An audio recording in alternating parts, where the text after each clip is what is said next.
前文化部长梁永台进前有伫国际媒体《纽约时报》顶悬发表文章，伊讲面对中国的威胁，有真侪台湾的少年家是选择投降。若针对这个论点，有学者是投诉到另外一个国际杂志《外交官》来回回，表示讲梁永台这个论点，伊是引用社群平台底卡网络顶悬。无科学调查基础的数字，这款论点是无科学基础的，会互国际社会对咱台湾产生误会。学者嘛提出国内外有谨慎社会调查、科学调查的统计，讲准讲发生台海战争，尚无有50%以上的台湾人是愿意站出来保护国家。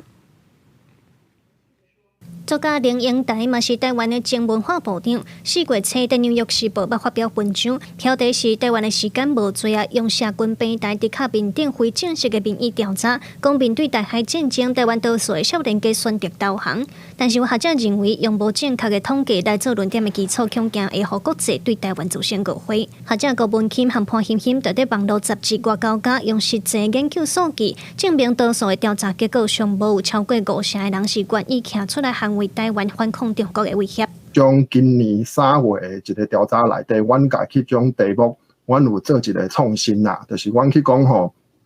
阮去问一般的民众讲，若准讲中国攻打台湾，你敢愿意不计代价去保护台湾？若准讲看阮的资料，你会发现讲可能今年的资料的支持程度可能较低，不过这是因为阮伫题目做一种调整，所以整体来讲，第一。就是讲，咱台湾的民众其实大部分至少50%到70%，有当时啊8%，拢愿意来迄种保护台湾。学者提国内外研究指出，国际性的世界价值观调查在1998年至2012年的统计，发现有84%至86%的台湾人愿意站出来捍卫国家，甚至中研院今年3月美国肖像调查上新的数字，有63%的台湾人愿意无顾一切代价抵抗中国入侵。学者表示，无同的学术调查拢得到相像的结果，所以因才会投诉希望国际对台湾有正确的了解。真济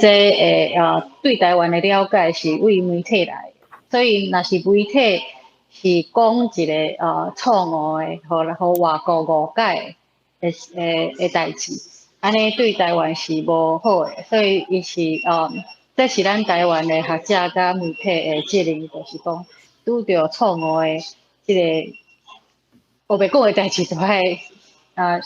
都爱有咱的立场。学者认为，台湾的少年家愿意站出来保护国家，主要的原因可能和台湾主体性的教育，也有对民主自由价值观的认同有关系。因认为，透过谨慎的科学数据，才通互国际对台湾有正确的认识。嘛，希望透过这调查结果，互台湾人对家己有信心。记者卢尚珠、郑俊尧台北报道。